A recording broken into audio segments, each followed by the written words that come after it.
avoka nanga Yesu yoleyo nelakanga ofana.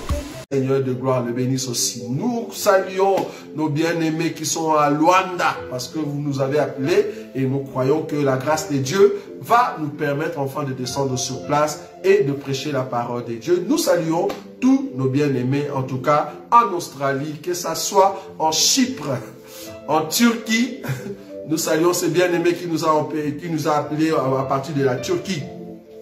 Que le Seigneur vous bénisse. Nous croyons que nous allons faire de notre mieux, enfin, de vous envoyer des enseignements, de vous envoyer tout ce qui est nos prédications de moment sur YouTube avec l'aide de nos bien-aimés tels que le frère Jimmy Grace et notre frère Serge Viocolo.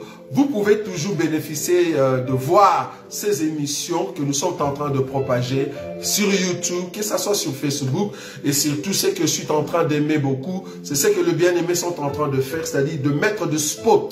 C'est très important ça. De spots de 3-4 minutes, une pensée. Hein, une pensée comme ça, ça passe 3-4 minutes. C'est beaucoup de bien-aimés. En tout cas, ils ont aimé cette manière. Pourquoi? Parce que au niveau de Kinshasa, tellement qu'ils n'ont pas assez de mégas, que ce soit Congo-Brazzaville, que ce soit en Angola, ils ont aimé ces spots que le bien-aimé Jimmy et le bien-aimé Serge sont en train de mettre en place. En tout cas, que Dieu vous bénisse pour cette œuvre que vous êtes en train de réaliser. Que le roi des gloires vous bénisse. Nous saluons notre sœur Caroline avec notre sœur Teresa. Que le Dieu de gloire vous bénisse. Nous croyons que la grâce de Dieu continue de nous réunir pour que nous soyons forts. Parce que la bête se prépare à monter déjà.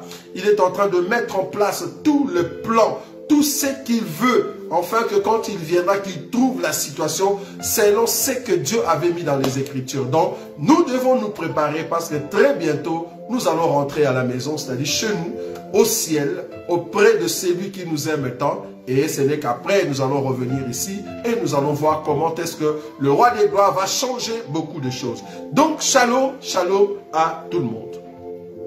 Aujourd'hui, nous avons sur la table, comme vous pouvez le voir, un thème très important. Donc nous avons mis le thème en fait de commerçant, c'est-à-dire le ministre commerçant, et un autre thème sur Halloween. Donc il y a beaucoup de bien-aimés qui ne savent pas encore c'est quoi Halloween et ils profitent sans le savoir, sans le vouloir, par rapport à cette fête, afin de le célébrer, mais d'une autre manière. Maintenant, nous voulions quand même aider le peuple de Dieu de ne pas célébrer cette fête. Vous allez voir, ça va, nous allons entrer là-bas. Mais commençons d'abord par ces thèmes que nous avons mis, le premier, donc le ministre commerçant. Qu'est-ce que je veux dire par le ministre commerçant? Ou qu'est-ce qui s'est passé? Qu'est-ce qui est arrivé pour que nous puissions parler aujourd'hui sur le ministre commerçant. Un ministre commerçant. Je vais prendre une écriture. Là, je suis sur terre. Comme vous le savez, cette écriture, si vous voulez qu'on puisse monter, on peut toujours monter dans la révélation. Mais le but vraiment de cette émission Biyemba Yemba, ce n'est pas vraiment de monter, c'est juste donner des conseils en faisant des analyses et donner des conseils aux hommes de Dieu ou soit au peuple de Dieu de ne pas pratiquer telle chose. Ça va? Jean chapitre 2, je commence à partir du verset 13. Jean chapitre 2 à partir du verset 13. Vous allez voir que ces phénomènes de ministres commerçants, en fait, dans leurs idéologies, dans leurs pensées, dans leur philosophie, bien qu'ils connaissent la parole de Dieu, bien qu'ils prêchent la parole de Dieu, mais dans leur tête, l'idée, ce n'est pas de vous amener vers Jésus. Non. L'idée principal de ministre commerçant, ce n'est pas de vous amener à Jésus. Non, non, non, vous allez comprendre ça. Jean chapitre 2. Jean chapitre 2, je prends le verset 13. La Pâque de Juifs était proche et Jésus monta à Jérusalem. Il trouva dans les temples le vendeur de bœufs, de brebis et de pigeons et le changeur assis. Le mot qui m'intéresse ici, c'est l'échangeur. Je ne vais pas prendre le vendeur. Comme vous le savez, un vendeur, c'est quelqu'un qui a préparé son produit et il vient dans un marché afin de le vendre. Donc le but ici, c'est vraiment préparer le produit en question pour que vous puissiez acheter. Quelqu'un qui vient avec cet esprit de vente, cet esprit de présenter au client ou au consommateur son produit, il a dans sa tête l'idée de gagner.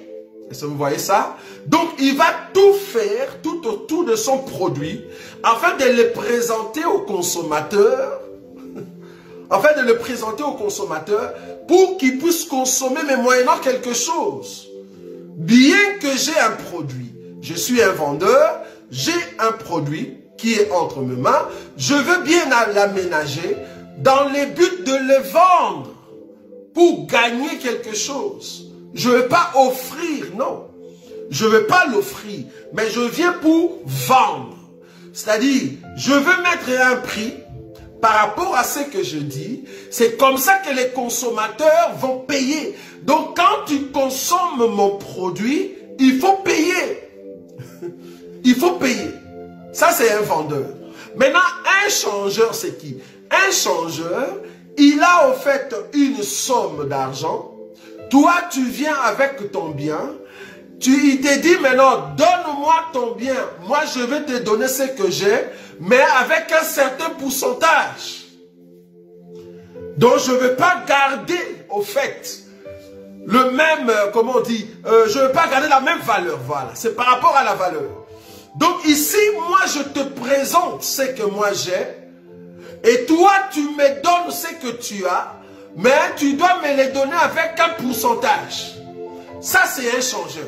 Donc, nous allons nous changer, mais il faut qu'il y ait un pourcentage parce que je dois gagner. Sinon, ça sera au fait, je troque. On ne parle pas de troc ici. Ici, les changeurs en question, ils changent moyennant quelque chose avec un pourcentage dessus. Alors, quand Jésus est venu, ce que Jésus a remarqué dans les temples, je souligne le mot temple. Quand je dis temple, ici je parle corps du Christ. Je ne veux pas les prendre comme 4 murs, non. Je ne prends pas temple ici comme un lieu de culte, non. Je prends les temples comme un corps. Là où des bien-aimés de ministres vont prêcher la parole de Dieu, vous voyez. Donc, quand nous sommes dans les corps, il y a de ceux qui sont des vendeurs et des changeurs. Ils sont en train de faire des commerces. Dans leur esprit, c'est de comment gagner. Parce que le produit que j'ai, il faut comprendre que le produit ici, que ces hommes de Dieu présentent, c'est l'évangile. Donc l'évangile étant un produit, mais eux, ils ne viennent pas pour l'offrir, non. Ils ne viennent pas pour offrir l'évangile, non.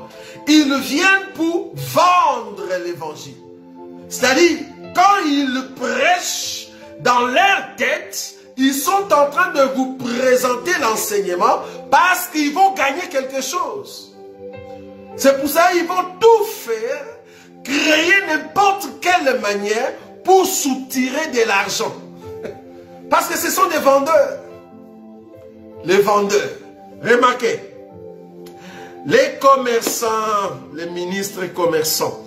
Alors, le verset 14, Jean chapitre 2, le verset 14, il trouva dans le temple le vendeur de bœufs, des brebis, des pigeons et les changeurs assis. J'aime le mot assis pour montrer qu'ils étaient à l'aise. Quelqu'un qui est assis, c'est quelqu'un qui est sûr de soi. Les vendeurs et les commerçants, ce sont des gens qui sont sûrs de soi. Parce qu'il sait que son produit, ça marche. C'est pour cela il va mettre un prix. Si tu ne veux pas acheter ce prix, il va créer n'importe quelle écriture. Juste pour vous soutirer de l'argent. Parce que c'est un commerçant. Il doit à tout prix avoir des bénéfices. Remarquez, j'arrive, je ne suis pas encore là où je dois vous dire des choses que nous avons vues au milieu des hommes de Dieu. Des hommes de Dieu qui se disent de l'évangile puissant. Mais malheureusement, ce qu'ils sont en train de faire, c'est grave. C'est pour cela, vous, peuple de Dieu, quand vous voyez ces choses, En tout cas, n'allez pas donner la main d'association à ces gens-là. C'est-à-dire être d'accord avec ce qu'ils font. La main d'association veut dire être d'accord. Ça va? Le verset 15. Ayant fait un fouet, voilà, il y a une pensée qui monte dans ma tête. Prochainement, nous allons parler sur la main d'association. C'est très important. Être d'accord. Nous allons parler sur la main d'association. Et je sais qu'il y a beaucoup de choses que le Seigneur va mettre dans notre bouche afin d'aider le peuple de Dieu. Vous allez comprendre qu'il y a beaucoup de réalités. Ce n'est pas ce qu'on voit aujourd'hui, malheureusement. Le verset 15. Ayant fait un fouet, ça c'est Jésus, avec de cordes, il les chassa tous du temple. J'aime ce que Jésus est en train de faire. Il les chassa tous du temple, ainsi que les brebis et les bœufs. Il dispersa la monnaie des changeurs. C'est-à-dire, ce qui était le produit, ce qui devait présenter comme produit dans le marché, Jésus d'abord a commencé par chasser les vendeurs, à chasser les commerçants, et il a pris leurs produits. Parce que c'était un produit créé uniquement pour la circonstance de gagner quelque chose. Jésus a chassé cela. J'aime ça. Donc, parce que le produit en question, vous allez comprendre que c'est l'enseignement. Donc, quelqu'un qui va prendre l'enseignement, non pas pour aider le peuple de Dieu à aller au ciel, mais il va s'accaparer de l'enseignement. Il va commencer à embellir tout autour, juste pour créer un produit, et il vient le présenter au peuple de Dieu, mais moyennant quelque chose. Vous allez comprendre comment. C'est-à-dire, il est en train de vendre sans le savoir. Ça, nous voyons déjà avec de chantres. Il a pris l'enseignement. Il a écouté l'enseignement depuis un certain temps. Et qu'est-ce qu'il fait cet homme? Il va dans un studio. Il prend le même enseignement. Il met dans des CD et il commence à vendre. Vous voyez? Ça, c'est vendre. Il n'a pas besoin que vous puissiez avoir la connaissance. Non. Il veut gagner. J'ai même entendu un bien-aimé. Lui, au fait, il a fait son album. Je crois que c'était les années 2007. Depuis 2007 ou 2006. C'est bien-aimé. Un seul album, mais il a dit il va miser là-dedans. C'est-à-dire il faut que ça soit comme un champ de café. C'est-à-dire il doit tout miser dedans. Et il est parti dans l'idée, si je vendais un CD à 10 €, donc s'il y a 10 000 personnes qui achètent, donc du coup j'ai 100 000. Voilà comment il réfléchit. Je ne sais pas si vous comprenez. Donc il réfléchit moyennant quelque chose. Vous voyez? Et c'est comme ça avec beaucoup d'hommes de Dieu. Ils sont dans l'évangile, mais ils ne réfléchissent pas dans le sens positif. C'est-à-dire aider le peuple de Dieu à aller au ciel. Non. Eux, ils voient comment je vais gagner de l'argent.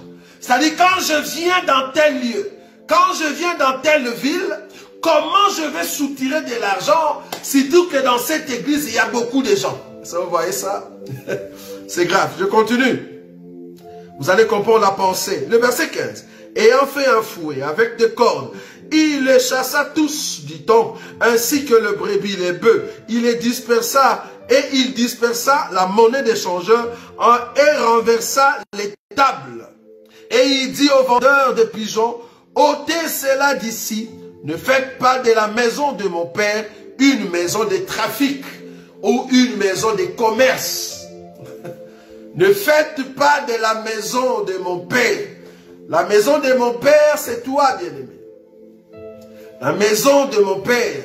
Parce que l'Écriture dit, ne savez-vous pas que vous êtes les temples de Dieu et que le Saint-Esprit habite en vous. Quand on dit le Saint-Esprit habite en vous, c'est le tabernacle de Dieu qui vient siéger dans ton cœur. Donc Dieu habite en vous. Donc c'est vous, au fait, la maison de Dieu. Maintenant, la Bible dit, ne faites pas de la maison de Dieu le trafic. Donc toi, tu ne peux pas être le produit en train de manipuler. Non. Non. Parce que, qu'est-ce que nous sommes en train de voir aujourd'hui? Entendu.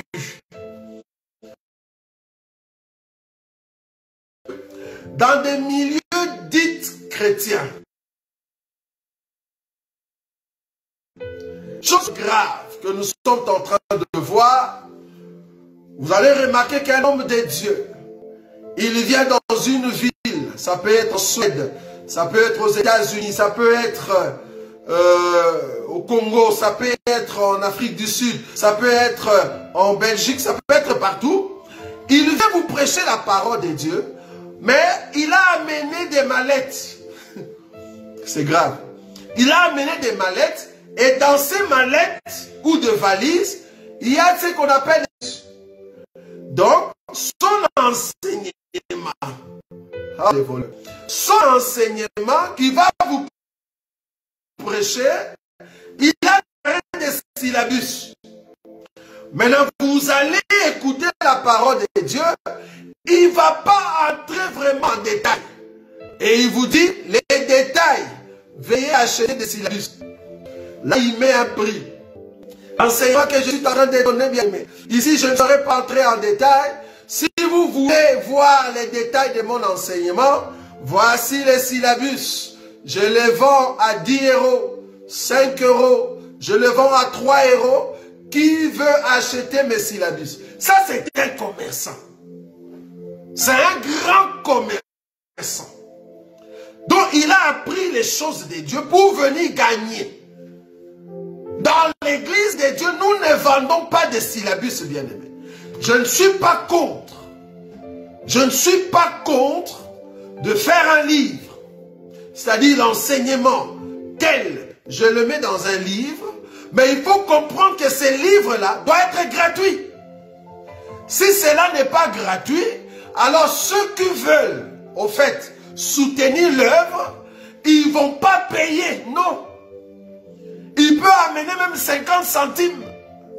Il peut amener même 10 centimes. C'est juste pour soutenir l'édition. On appelle ça édition. Tu ne peux pas comprendre qu'un pasteur, partout où tu passes, tu as toujours des syllabus. Donc c'est un produit. Vous voyez? C'est la marchandise qui se promène avec pour commencer à vendre. Si cela a été déjà édité, c'est-à-dire ton livre est déjà passé par l'édition, fais-le gratuitement. Nous avons reçu gratuitement, nous devons donner gratuitement. Tu as reçu l'onction de l'enseignement. Pourquoi tu le vends? Tu n'es pas différent avec ceux qui vendent des CD. Parce qu'il y a un homme ou un chantre qui prend l'enseignement, qui met dans un CD et qui le vend, nous sommes contre. Nous disions, ah non, ça c'est vraiment Etuluku. Mais aujourd'hui, nous voyons des hommes de Dieu, des docteurs, des pasteurs, des prophètes, des évangélistes, des apôtres qui sont en train de vendre des syllabus, qui sont en train de vendre des CD de prédication. J'ai bien dit, vendre des CD de prédication. Donc, il met son enseignement dans un support et il vient, il commence son enseignement, mais il dit non, je ne vais pas continuer. Si vous voulez apprendre ce que je suis en train de dire, achetez mon syllabus. Comment toi, un homme de Dieu, tu peux vendre des syllabus? On n'est pas dans l'université. On n'est pas à Ishek ou à Efek. On n'est pas à Unikin, bien-aimé. On n'est pas à l'université Omar Bongo. Là où il faut nous vendre des syllabus. Pourquoi tu es venu alors? Ne prêche pas. Parce qu'en réalité, si tu as fait sortir un syllabus, on doit copier tes syllabus gratuitement. Tu dois le mettre au profit de tout le monde. Pourquoi tu le vends? Pourquoi tu le vends? Et tu vas voir encore un autre de voleurs, des grands voleurs et des commerçants dans les choses de Dieu. Ah, j'ai un enseignement, je l'ai ici avec moi, alors envoyez-moi l'argent des mégas, parce que je vais l'envoyer par méga. Alors ici, je ne saurais pas avoir le méga pour vous envoyer cela. Envoyez-moi l'argent pour que je mette les mégas et je vais vous envoyer cet enseignement. Comme les hommes aiment écouter la révélation, les choses du ciel. Ah oui, je t'envoie 10 €, je t'envoie 20 €. Ce sont des commerçants bien-aimés. Des grands commerçants. Comme ils savent que nous aimons les choses de la révélation, les choses qui surpassent la pensée humaine, là il te dit, il y a un enseignement, là il donne les thèmes. Rien que les thèmes extraordinaires. Le sourire de Samson dans une salle de bain. Écoute, les thèmes, ça c'est le thème. Le sourire de Samson dans sa salle de bain. Là, il te dit, mais là, toi, tu commences à dire, mais qu'est-ce qu'il va dire ici? Qu'est-ce qu'il va dire? Venez écouter comment est-ce que David a choisi les deux pères de la Sunamite. Donc ça, c'est des thèmes pour dire, confusion, alors envoyez l'argent. Ça, c'est un produit. Ouh, commerçant, c'est un produit. Tu es en train de bien préparer ton produit. Préparer ton produit. Venez écouter comment mettre la tête sur la poitrine de la Sunamite. Maintenant, toi, tu dis, mais c'est quel thème ça? Je dois donner mon argent. Tu vois? Parce que c'est un commerçant. C'est comme si tu allais dans un marché, on te dit, venez, venez, qui veut acheter? Venez, venez rapidement, qui veut acheter? C'est comme ça. Est-ce que vous voyez cela? Donc, ce sont des commerçants. Or, quand nous voyons des commerçants comme ça, nous comprenons que Jésus viendra avec un fouet et le mettre dehors. Il le mettra dehors. Comment est-ce que vous pouvez vendre la parole de Dieu? Comment? Comment est-ce que vous pouvez vendre la parole de Dieu, bien-aimé? Depuis quand? On n'a même pas vu les apôtres vendre la parole de Dieu. Mais vous le faites. Vous dites, ah non, c'est pour soutenir. Mais qui t'a dit de le faire alors? Parce que ce qui est mieux, prêche seulement, nous allons comprendre. Qui t'a dit de les mettre, de l'écrire? Et comme ça, tu commences à les vendre. J'ai bien dit, je ne suis pas contre de mettre des prédications, des enseignements dans un livre. Mais ces livres-là doivent être gratuits. Ça doit être gratuit. On peut soutenir, c'est-à-dire au niveau de l'église. Parce qu'il faut comprendre qu'un homme de Dieu, normalement, doit sortir d'une assemblée. Un homme de Dieu doit sortir d'une assemblée. Il doit être dans une assemblée locale, là où on est en train de faire un suivi. Et dans cette assemblée locale, si tu veux faire un livre, c'est l'assemblée locale qui te soutient. C'est l'administration qui va soutenir l'édition du livre. Et ce n'est qu'après, le livre va être gratuit. N'amenez pas vos mallettes, des valises, comme nous autres Balouba, quoi. Vous voyez? Donc tu amènes des valises comme le frère de Yafati. Une grande valise là. À l'intérieur, tu as mis des syllabus. Et dans ta tête, tu te dis, j'ai ici 100 syllabus. Cette église, il y a 500 personnes. Donc si je vends des syllabus ici déjà à 5 €, j'aurai déjà 500 €. Et là, tu vas faire des copies. Alors que les copies de cette syllabus ne coûtent même pas 20 €. Mais tu le vends déjà. Tu vois? Donc tu penses déjà à l'argent. Donc un syllabus, si tu le vends à 10 € et qu'il y a 500 personnes, toi tu amènes ce syllabus, vous allez mettre une table à l'entrée avec le protocole. Si vous voulez acheter, passez là-bas. Là tu as pris une personne de confiance. La personne va commencer à compter les nombres de commerçants. Vous êtes grave. Donc il va compter les nombres de syllabus. Comme ça il sait que voilà l'affaire. Ah, bien aimé, l'homme de Dieu. On a vendu 80. Tu tapes 80 fois 10. Oh, voleur. Tu es voleur. Tu es un grand voleur et un commerçant. On s'est dit, mais qu'est-ce que tu es venu faire dans les choses de Dieu? Vendeur de syllabus. Vendeur de pigeons. Échangeur. Tu es en train d'échanger la parole de Dieu avec de l'argent. Tu es en train de l'échanger. Tu vois? Tu donnes les syllabus, on te donne de l'argent. Jésus-Christ fera un fouet et il va vous chasser avec votre enseignement. Un enseignement bidon, un enseignement lié. Comment soutirer de l'argent. Si vous saviez, quand nous étions encore dans ces choses, comment soutirer de l'argent au peuple de Dieu, mais le Seigneur nous a fait grâce de sortir de là-bas. Si nous condamnons ces choses, parce que nous savons les techniques. Les techniques, comment faire pour soutirer de l'argent. Mais on a compris que c'était vraiment l'esprit satanique qui nous animait. On a compris cela. Mettre des enseignements dans des CD, mettre des enseignements par audio et commencer à vendre. Ah, est-ce que tu as tel enseignement? Oui, je l'ai, mais je ne sais pas te l'envoyer. Envoie-moi 10 €. Donc toi, réellement, tu ne sais pas mettre cet enseignement sur YouTube, que tout le monde vienne écouter, comme nous le faisons ici. Chaque fois des bien-aimés qui veulent écouter nos enseignements, ils viennent sur YouTube. Nous ne gagnons pas. Ce n'est pas que nous les mettons pour gagner quelque chose. Non, nous voulons que le peuple de Dieu écoute la parole de Dieu. Mais pourquoi toi tu les mets dans des syllabus?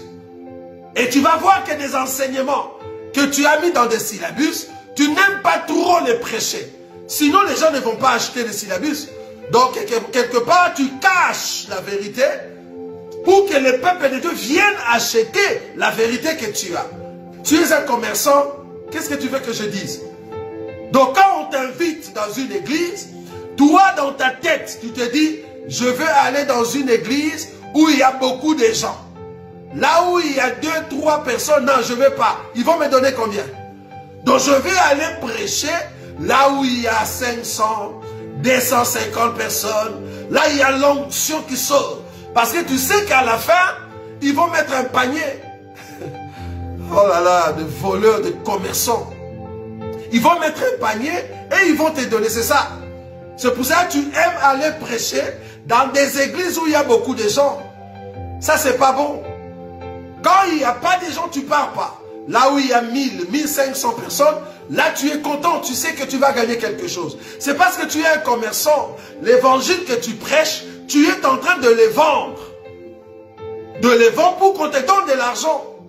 Quand on te donne des enveloppes, là tu te dis, ah, ça c'est bon. C'est pour cela, quand tu bouges en même temps, tu appelles déjà des églises, là où tu vas passer. Tu prêches les matins ici, tu prêches les soirs là-bas. Voilà, donc tu es en train de diviser un peu tes temps parce que tu sais que 4 églises déjà, s'ils me donnent une affaire de 2000 €, c'est déjà bon, quoi. Tu es un commerçant. C'est pas ça l'idée d'un homme de Dieu. Un homme de Dieu, quand on l'appelle pour prêcher et qu'il n'a pas l'enseignement, il se tait. Si tu as l'enseignement, l'enseignement doit participer au salut. Ne viens pas pour soutirer de l'argent. On a vu des gens comme ça, des apôtres. On a vu des pasteurs comme ça, qui sont venus alors qu'ils savaient très bien qu'il ne va rien porter. Il va commencer par les miracles, faire tomber les gens. Il va commencer à imposer les mains. L'onction va commencer à tomber par-ci, par-là. À la fin, il fait ce qu'on appelle appel de fonds. Et là, il y a beaucoup d'argent qui entre. Vous êtes des commerçants. Or, les commerçants ne peuvent pas rester dans la maison du Seigneur. Jésus va vous chicoter. Vous ne pouvez pas rester avec nous, bien-aimés. Nous ne pouvons pas collaborer avec les commerçants. Parce que dans votre esprit, c'est l'argent. Vous voyez? Donc, nous sommes contre les pasteurs qui vendent des syllabus. Partout où tu passes, tu laisses des syllabus moyennant quelque chose. Nous sommes contre. Nous sommes contre.